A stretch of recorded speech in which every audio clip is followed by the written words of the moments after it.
Mga kapatid, let us shout, Jesus! Jesus! Jesus!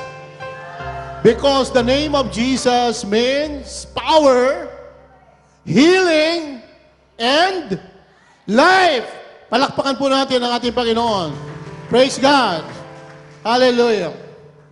Let go, let God. Let go, let God. Praise the Lord, mga kapatid, sa umagang ito. What is the main idea of our message this morning? Only God can control our lives and every circumstance, every situation, such that during hard and difficult times, desperate times, we need to let go and let God do it. Amen? Tanging ang Diyos ang may control sa ating mga buhay, mga kapatid. Sa bawat sitwasyon na nangyayari sa ating buhay, sa buhay ng ating pamilya, mga mahal sa buhay ng simbahang ito, tanging Diyos lamang ang may control. Sa bawat pangyayari, tanging Diyos ang may alam, tanging Diyos ang may control. Kung nasa iyo ang control ng remote car o kaya ng drone, ikaw ang nagdedetermine kung saan pupunta yon. Kung ano ang kukunan, halimbawa ng drone. And therefore, mga kapatid, when we are talking of taking pictures from above, that's beyond our control. Nasa drone na yon. So sa ating mga buhay, mga kapatid, kapag wala tayong control sa ating buhay, kapag wala tayong control sa mga nangyayari, we have to let go. We have to let go and let God do it. Amen? Praise the Lord. Dalawang bagay po ang sinasabi sa atin ng Panginoon sa umagang ito. Okay? When we talk of letting go, pabayaan mo na, we're talking here of surrender. Submission. And this is an indication of humility. Humility because we recognize that this situation is beyond us. It is beyond our control. Doon po sa mga nagbo-boxing, kapag alam ng boksingero, o kaya yung kanyang manager, yung kanyang trainer, na wala nang ilalabas yung kanyang boksingero, ano po ang ginagawa nung kanyang handler? What does he do? They throw the towel. Okay? Tinataas, ibinabato po yung towel, which signifies surrender. Kapag sa digmaan po, kapag nakita na noong kabilang panig, the superiority of the tanks, artilleries, mas marami silang mga sundalo, what do? They raise the white flag. Surrender. It's humility. You recognize that it is now beyond you. The circumstance, the situation, the event is now beyond you. So you surrender. And then you submit. Mga kapatid, this is different from saying, okay, wala na akong gagawin. Pagkakatiwala ko na lang yan sa circumstance. Bahala na. Mga kapatid, this is not our teaching today. When we say, let go, it has to be complemented by, and letting God do it. Hindi may pagkakatiwala sa demonyo ang iyong buhay. Amen? Saan may pagkakatiwala? Sa Diyos na ang pangalan ay kapangyarihan, kagalingan, at buhay. Walang nakakapanik, walang nakakaakyat, mga kapatid. Doon po sa Panginoong Ama, kundi sa pamamagitan ni Jesus, sapagkat siya lamang ang tanging daan, buhay, at katotohanan. So when we say, let go, nakalagay po dyan, and, hindi po or. And let God do it. ito ay ipagpasa Diyos natin. Yung pong ibig sabihin nun. Let go and let God do it. When you let God do it, it means that you believe in Him. You trust in Him. Amen? Sapagkat siya lamang ang ating mapagkakatiwalaan. Palakpakan po natin ating Panginoon. Praise God. But in all of this, mga kapatid, nagtiwala ka na sa Panginoon, you let go, and you let God do it, hindi po ibig sabihin, you can do anything. Okay? Hindi po. Sapagkat sinasabi sa Galatians chapter 6 verse 9, ano po ang sabi niyan? And don't grow weary in doing good. For in due season, we will reap. Ito po yung sinasabi din sa Isaiah. Okay? Those who wait upon the Lord shall renew their strength. Nagtitiwala po tayo sa Panginoon. Ano pong nangyayari habang tayo nagtitiwala sa Diyos? Those who trust, those who wait upon the Lord shall renew their strength. They shall mount with wings as eagles. Imagine kung tayo po ay may pakpak ng agila. We can travel miles and miles and miles. And we can ascend to the heavens. Okay? They shall run, we shall run, and we will not grow weary.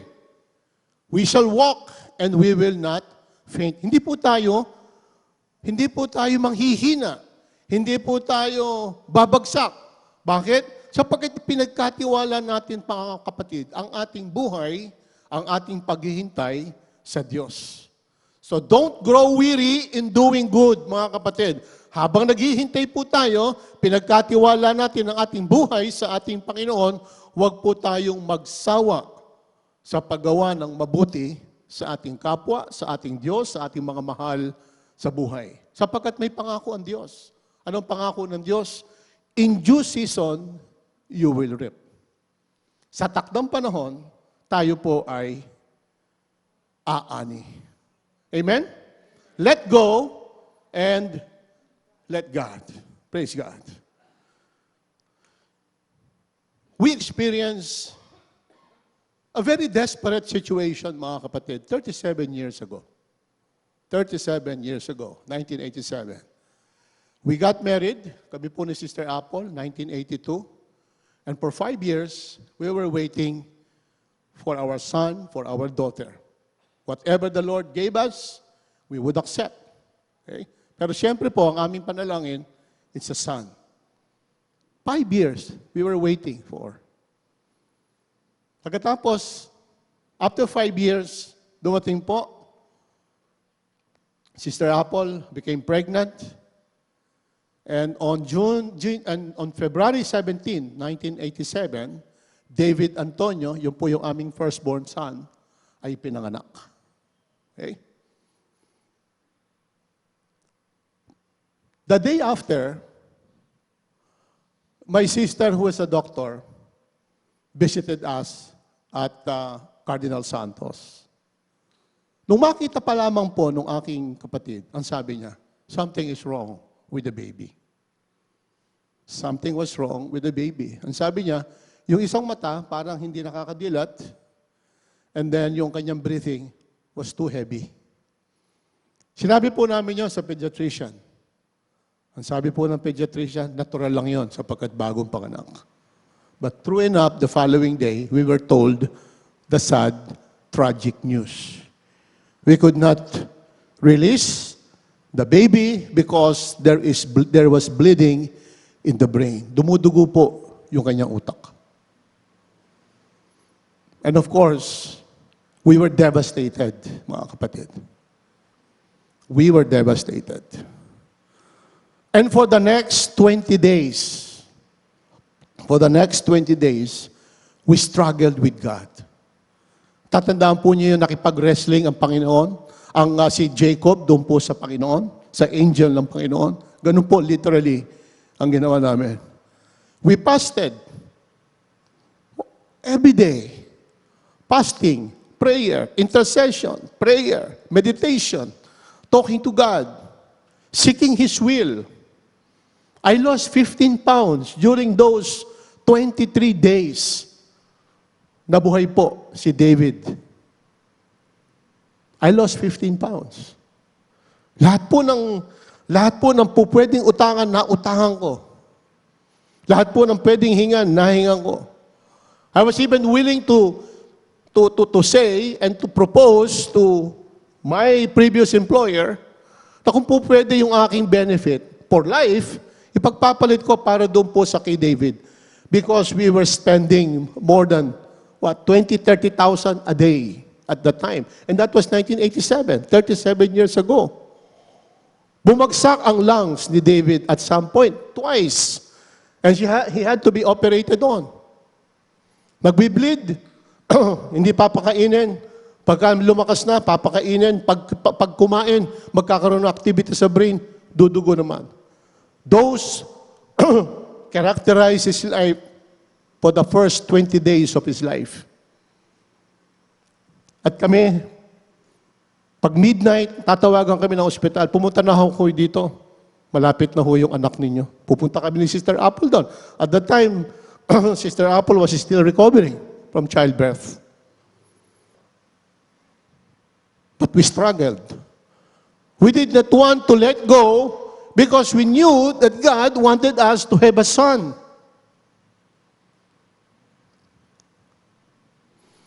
But when our pastor suggested to us, perhaps, Brother Diwa, it is time to commit David to the Lord. Sabi ko kay pastor, hindi ho, that's the will of the Lord for us to have a son. Sabi niya, at binasa niya sa akin yung 2 Samuel. That was the time that I said to Sister Apple, I think it is time to give up.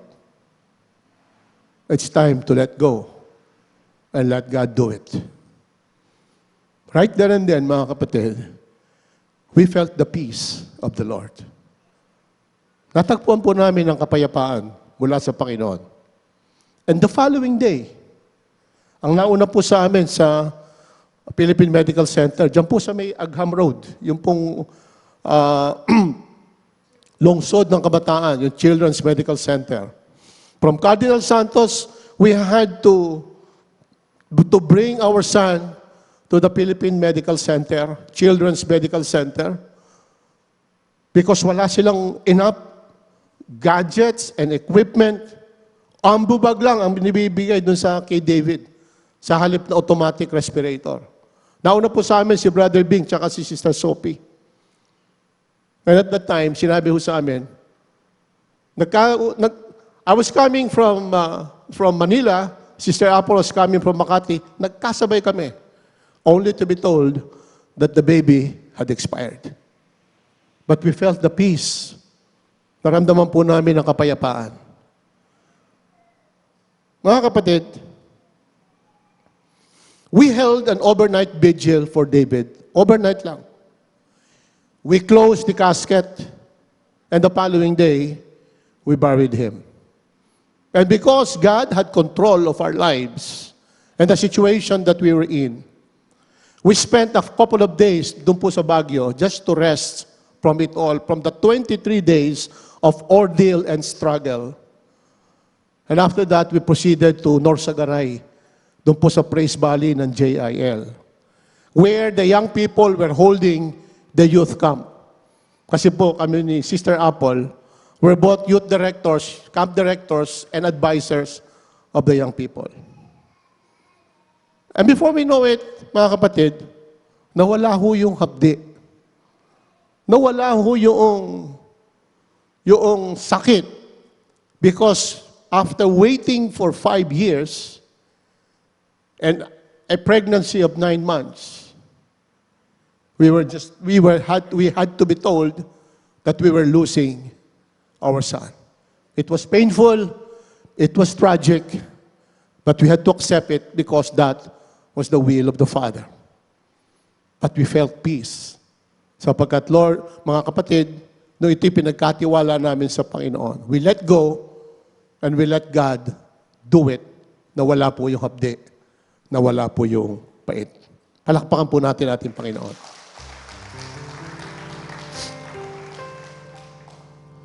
In 2 Samuel chapter 12, 15 to 20, the same experience,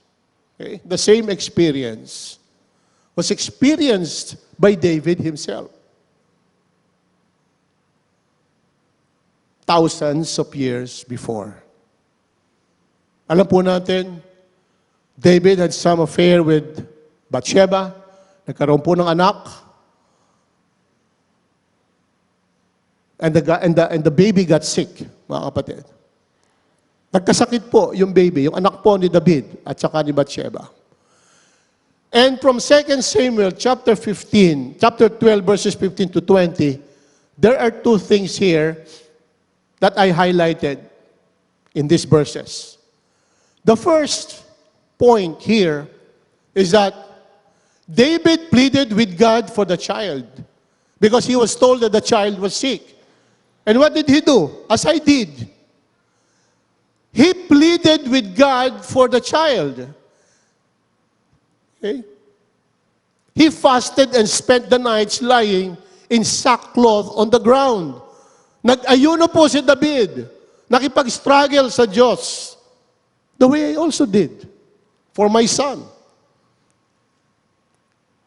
Yung pong mga attendants doon, yung pong mga nasa court ng king, ng palasyo, hindi po sila malaman nila kung anong gagawin upang to pacify si King David. Probably King David was crying. King David was desperate as he fasted, as he prayed and interceded for his son. That was the first point. Tayo po, ganun din mga kapatid. When there is a problem confronting us, when there is a situation that is not in our favor, what do? We struggle in prayer. And we should. Remember Elijah? Elijah had to struggle. Elijah had to pray for the clouds to form and for the rains to fall. He struggled. Ang mga farmers po nag-struggle. In what way do farmers struggle? Pag tamang-tama na ang panahon, ang ginagawa po nila, doon sila nagtatanim. Matapos na araruhin, matapos na suyurin ang lupa, that's the time that they struggle in planting the seeds. After planting the seeds, mga kapatid, ano po ang sabi ni Pablo? Okay? I planted, Apollos watered, but the Lord caused the increase. That is giving up.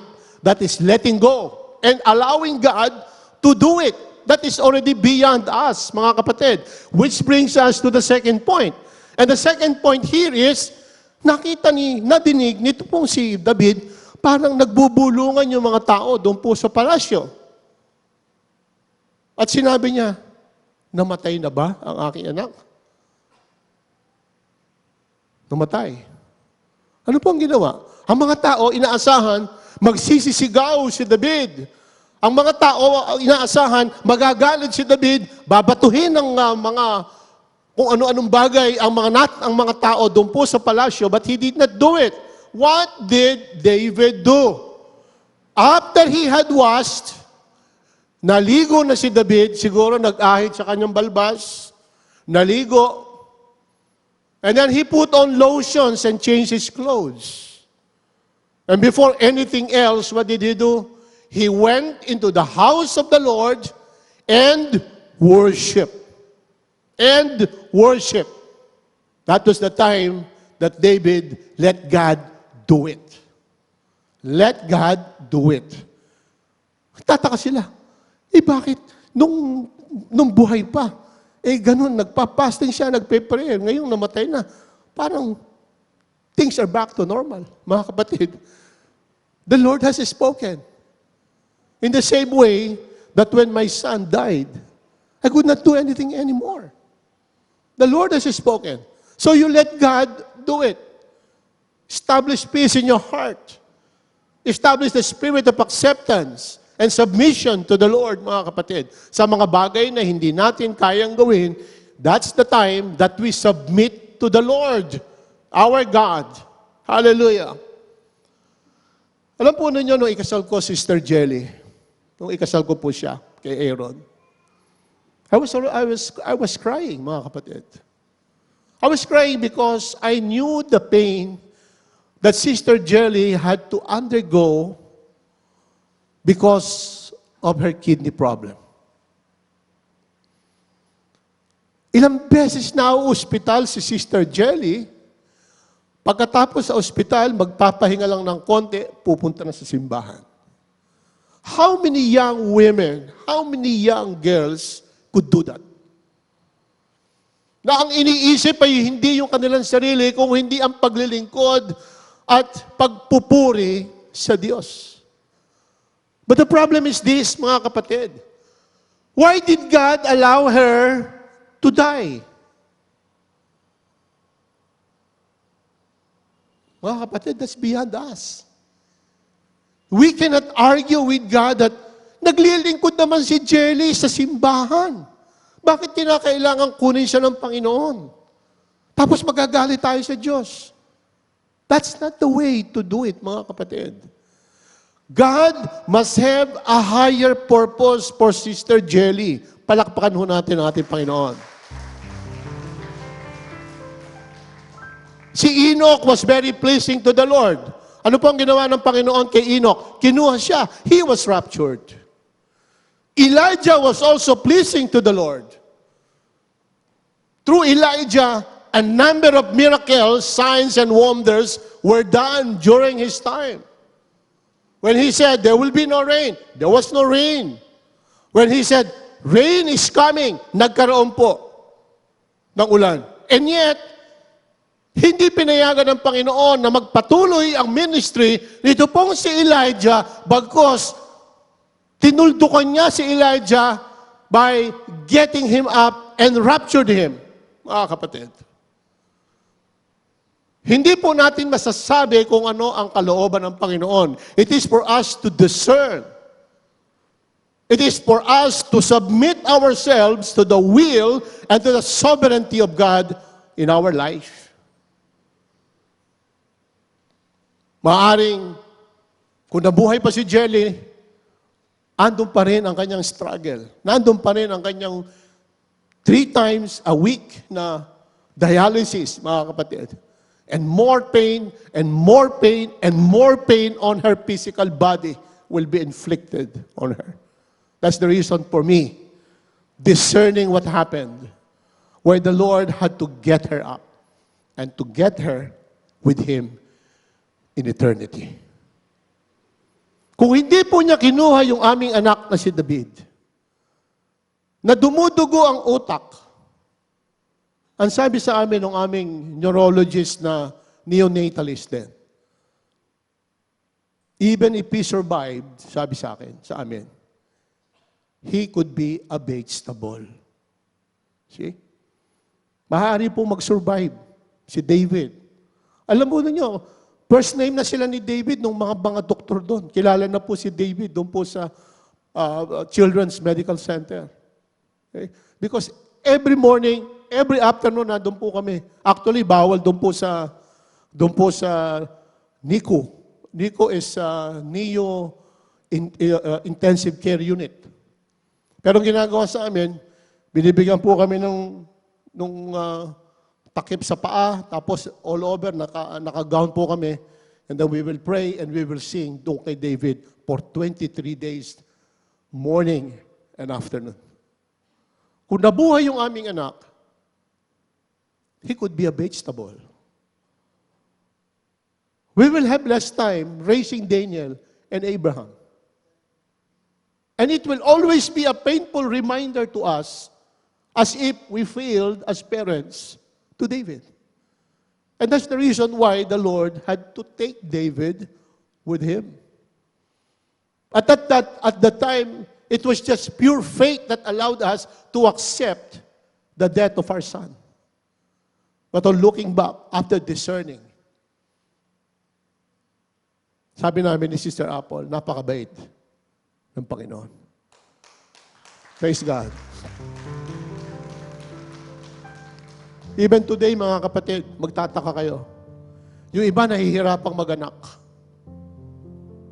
Pero pag nagpunta po tayo sa ibang mga lugar, magkakasunod parang hagdan yung mga anak.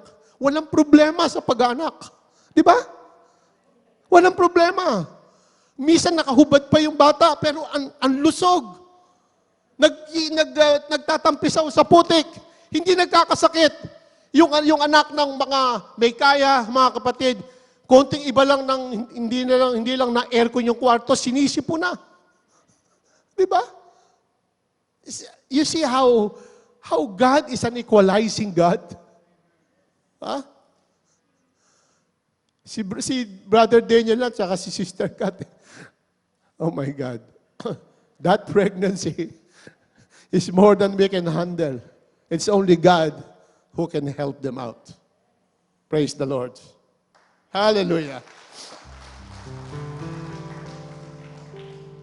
It's not fair, mga kapatid. It's not fair. Why God would allow death? Why God would allow separation of the family? Why God would allow defeat and failure on the part of His own children who are called by His name. Amen? Bakit yung isa na yun? Hindi naman anak ng Diyos yan. Hindi naman mananampalataya yan. Bakit sila pa? Ang pinagpapala. Always remember, mga kapatid, if you are faced with that question, don't ever forget to read Psalm 37. Tingnan po ninyo yung Psalm 37. And you will be mollified. You will be encouraged that their time will come. Amen? Palakpakan ho natin ang Panginoon. Mula 37, mula sa una hanggang katapusan. Diyan din sinabi ni Haring David, ako ay naging bata, ngayon ay matanda na, subalit ang sinuman na sumampalataya sa Diyos kailanman ay hindi na malimos ng tinapay. Amen? Praise God! Hallelujah! Kailanman ang sinumang nagtiwala sa Diyos, nanampalataya sa Diyos, ay hindi na malimos ng tinapay. Nainggit tayo sa mga taong ito, pinagpapala, pero alam naman natin, tiwali ang buhay. Their time will come. Amen? Their time will come, mga kapatid. Hallelujah. Mga kapatid, kung ang ibabase lang ng Panginoon ay yung batayan ng mundo, wala tayo rito, mga kapatid. Ha? Kung ang sasabihin natin, bakit, dapat yung mga makasalanan na yan, dapat lipuli yan ng Panginoon. Hindi po ganon ang prinsipyo ng Diyos. Yes, sin, okay, the wages of sin is death. Totoo po yun. Pero ang Panginoon po is not only a just God.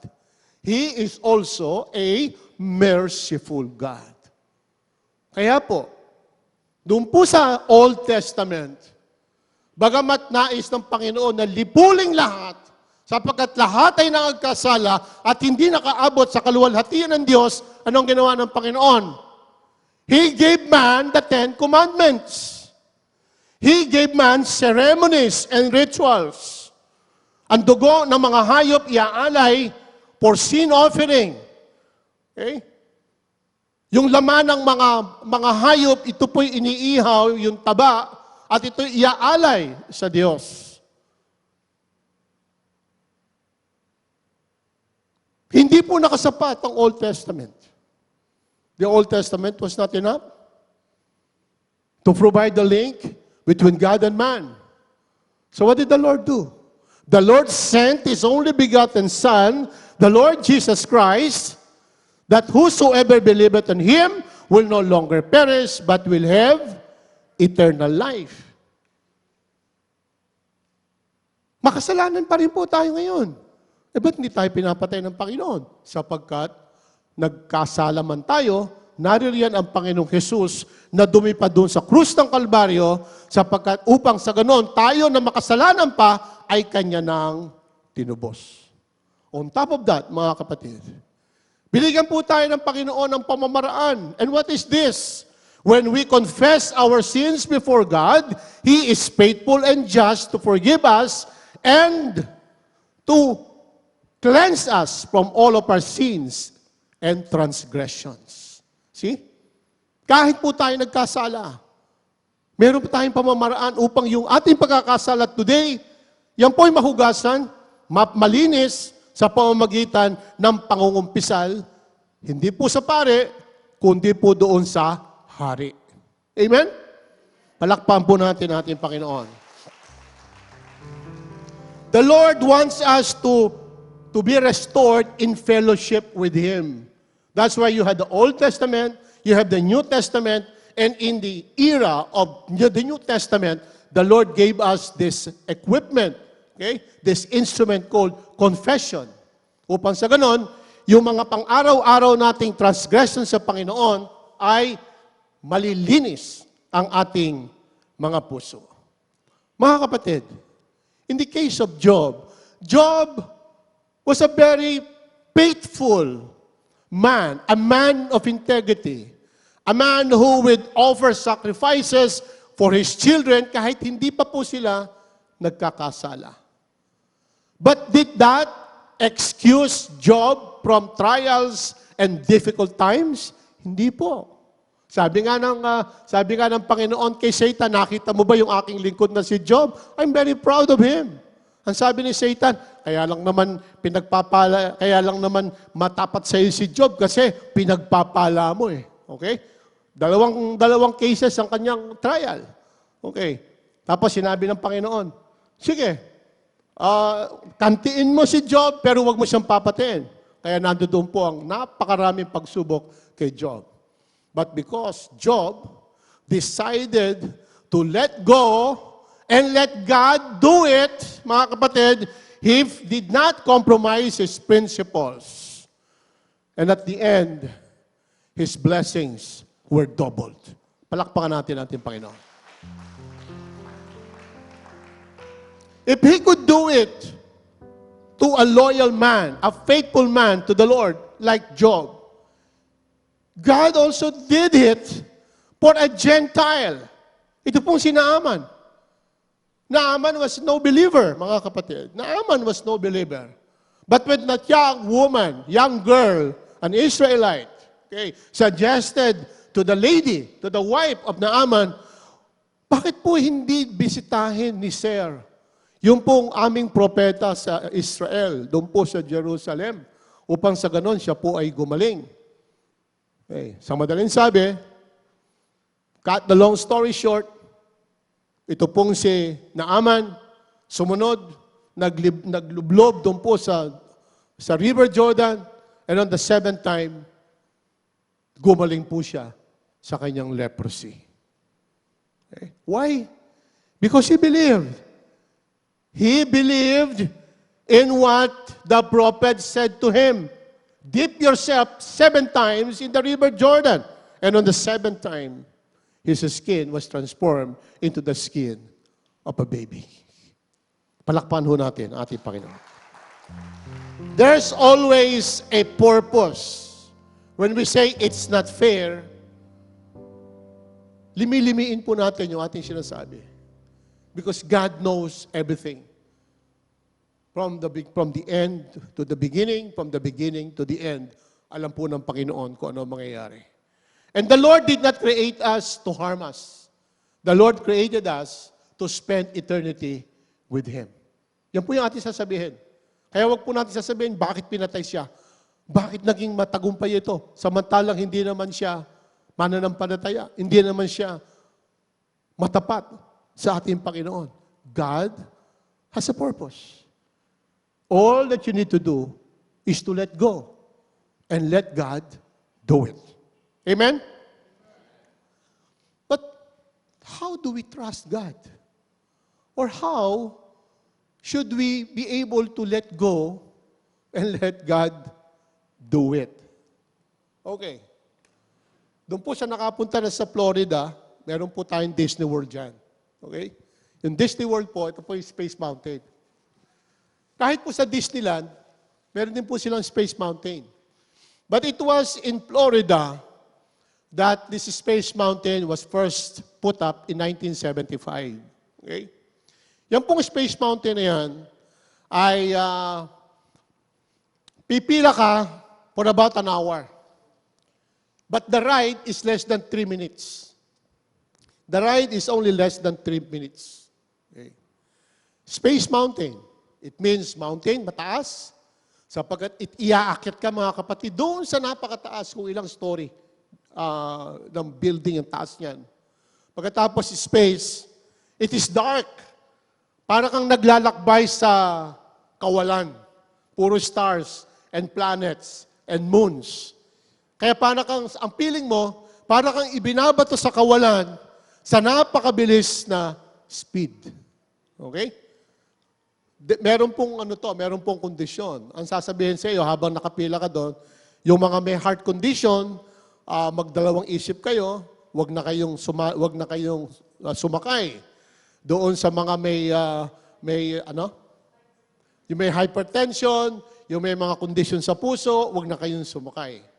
At that time, that was 2001, I was only about in my 40s, so sabi ko, okay sa akin yan. Tsaka ando si Daniel at tsaka si Abe.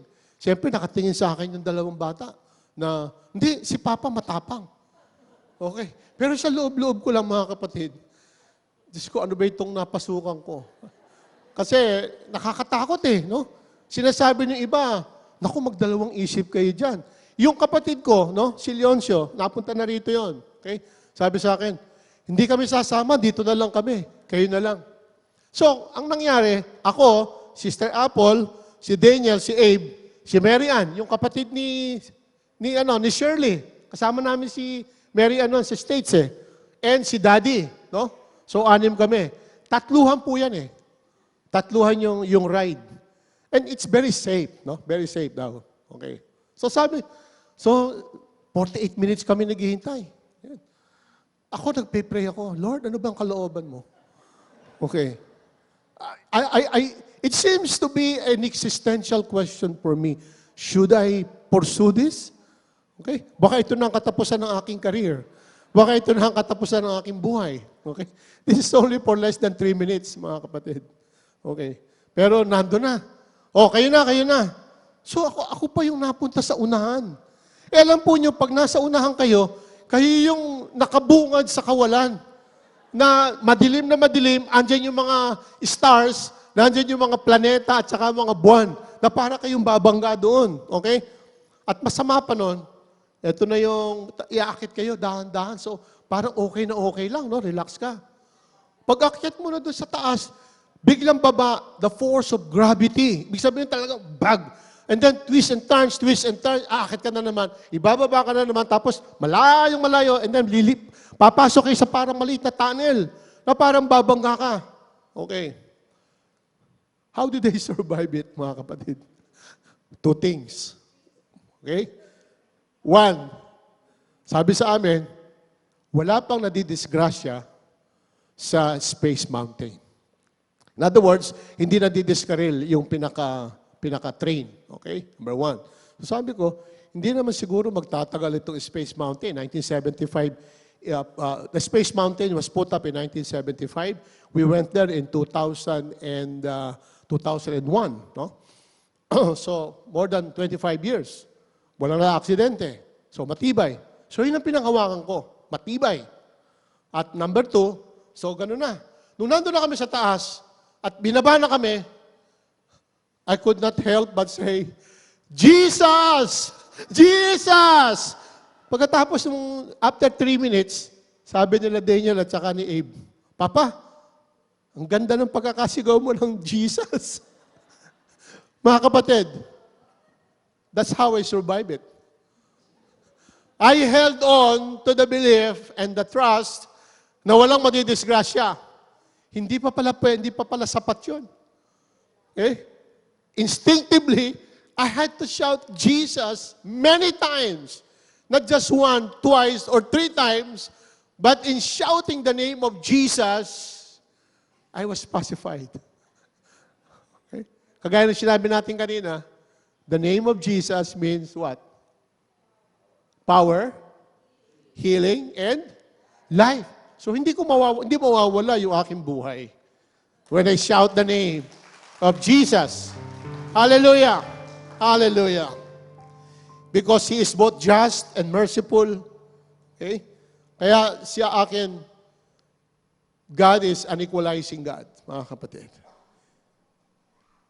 Proverbs 3:5-6.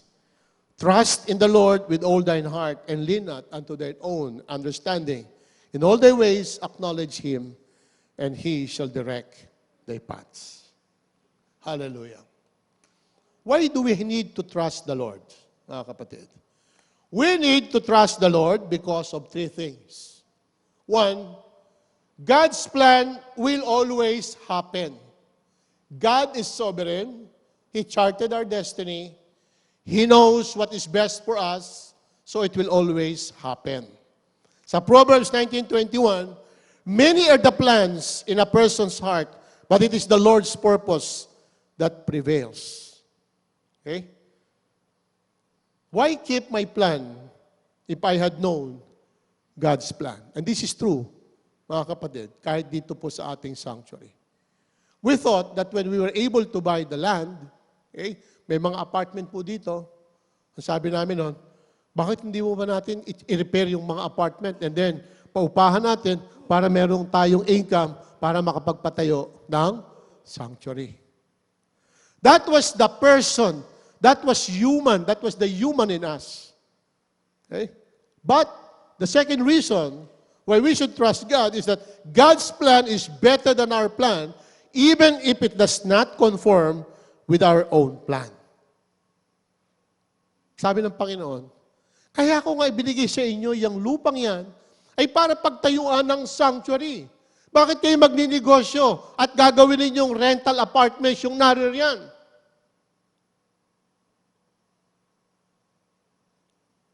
That was the plan of God.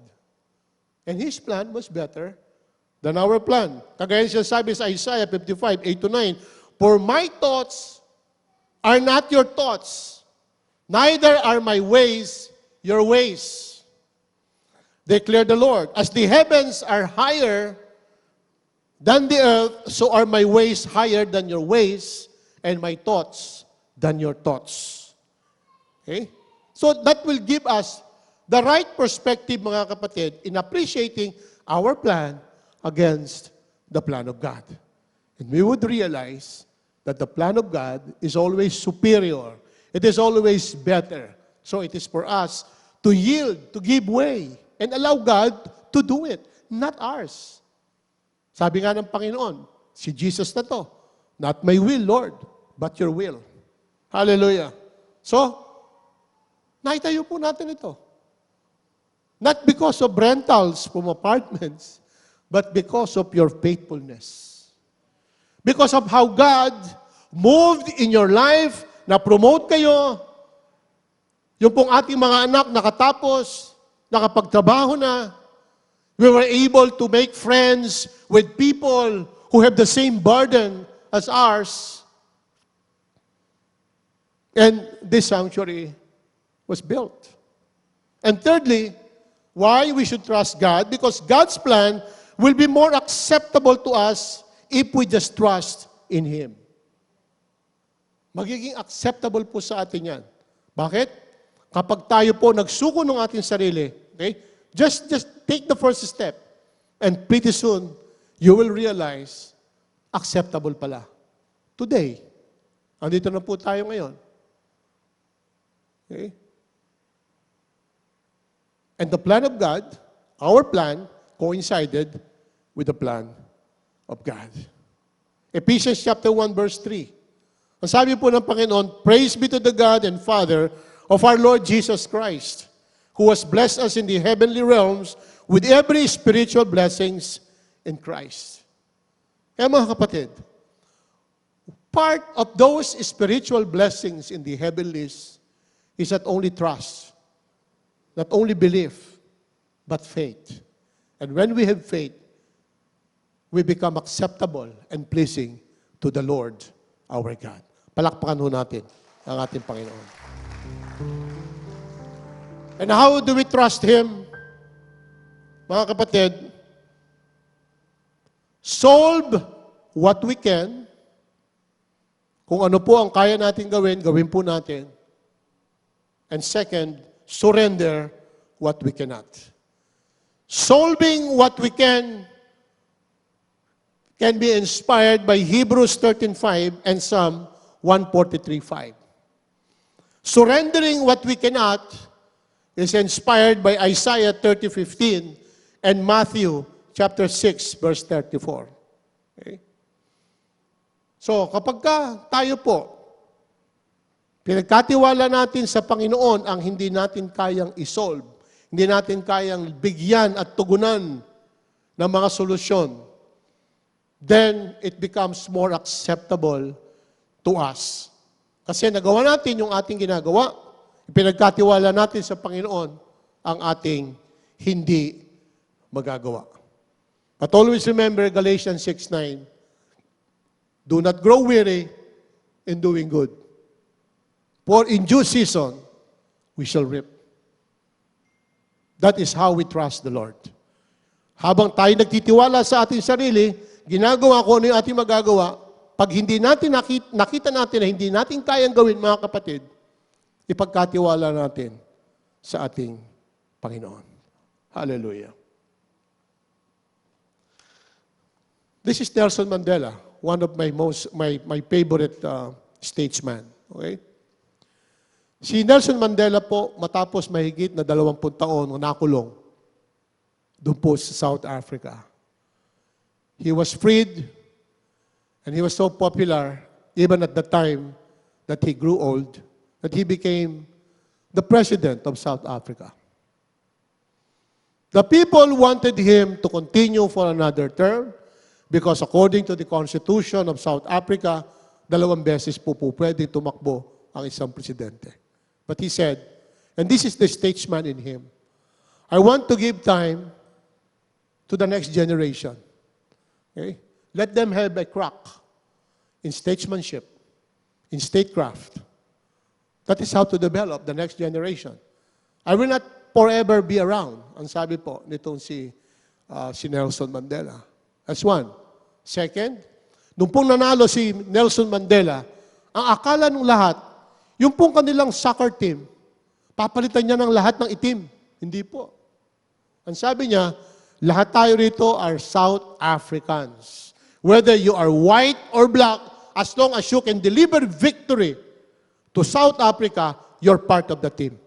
And they won, mga kapatid. They won the soccer competition during the time. Ito pong si Nelson Mandela ay lumaya na. Okay. Inaya po niya yung kanyang mga escort at mga security. Pumunta nga tayo doon sa restaurant na yon at tayo ay kumain. Okay? So kumakain na sila. Sige, umorder kayo ng gusto niyong orderin. Okay. Tapos sabi ni Nelson Mandela, nakita niya may isang tao na naroroon at kumakain mag-isa. Sabi niya doon sa kanyang escort na isa, ayain mo yung isang taong yon kamo na kumain kasama natin. So inaya. Ang ginawa nung tao, dinala po niya yung kanyang plato at kumain sa harapan ni Nelson Mandela. And the escorts noticed that the man who was eating with Mandela upon his invitation was nervous. Hindi nanginginig po siya, hindi po niya maisubo ng mahusay ang pagkain. Pagkatapos, nung matapos siya makumain, yung pong inimbitahan ni Nelson Mandela, umalis na po, nagpaalam at umalis. Sabi po nung kanyang escort, sabi niya, I found him scared, trembling, expecting me to reciprocate. Sabi po niya, akala ng mga escort, mga kapatid, may sakit. Ang sabi po ni Nelson Mandela, hindi may sakit yan. Hindi nervous yan. Alam ba niya kung sino yon? Sabi po ni Nelson Mandela, siya yung warden, siya yung gwardiya na nakakulong ako doon po sa South Africa. Sabi niya, I was tortured. And after torturing me, I was dehydrated. So I asked for water. Alam po ba niyo kung ano ibinibigay kay Nelson Mandela? Iihian siya. That guard urinated on him instead of giving him water. And then started torturing him again. Okay? The very same man used to come every time and urinate on my head instead. Yun po ang sabi ni Nelson Mandela. So I found him scared, trembling, expecting me to reciprocate now, at least in the same way, either by torturing him or imprisoning him as I am now the President of the State of South Africa. Yun ay hinihintay. Pero hindi po ganun si Nelson Mandela. Nelson Mandela grew up in a Sunday school. Do we know that? He belonged to a Methodist church. He was schooled in a Methodist church. Okay? So, the Bible, he must have a good memory of the Bible and the teachings of his teachers when he was growing up. So, si Nelson Mandela was really a statesman, righteous. Gusto niya bigyan ng daan yung mga bata. Gusto niya kahit ikaw ay itim, kahit na ikaw ay puti, as long as you can deliver victory to the state of South Africa, you're part of the team. At ito, sa halip na gumanti siya, ano po ang ginawa ni Nelson Mandela? Hindi po. Sabi niya, that is not my character, nor part of my ethics. Tinanong si Mandela ng mga reporters when he came out. Ano po ang gagawin nyo ngayon? Maghihiganti po kayo. Ang sabi po ni Nelson Mandela. Okay? Doon po sa mga reporters. No, that is in the past. Okay? I'm letting it go. Okay? I'm letting it go. And this is quite controversial because some people said, he said it, some people said, he did not. But the point is, ang sabi po ni Nelson Mandela, bahala na ang Diyos sa kanila. He was tortured. Okay? And for more than 25 years. Those 25 years were denied Nelson Mandela. But the Lord has a way of equalizing opportunities. Matanda na si Mandela, pero ano po nangyari? He became President of the State of South Africa. Palakpakan po natin ang ating Panginoon. Mga kapatid, only God, let's go back to the big picture. Only God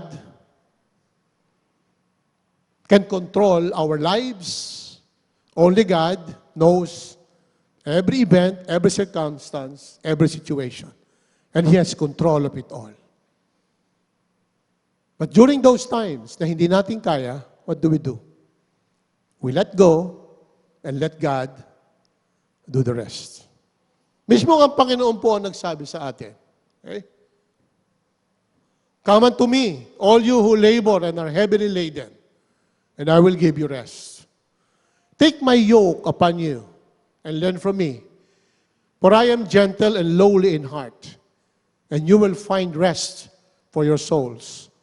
For my yoke is easy, and my burden is light.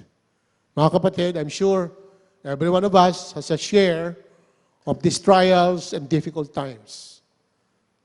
Pero ang sabi po ng Panginoong Jesus, lumapit kayo sa akin, kayo na nabibigatan. Okay? Take my yoke. Take my yoke upon you and learn from me. For I am gentle and lowly in my spirit. Okay? And you will find rest for your souls. Gusto po nating magkaroon ng katahimikan, kapayapaan, ibigay po natin sa ating Panginoon. Why? Because the Lord said, my yoke is easy and my burden is light. Tayo po tumayo. Praise God.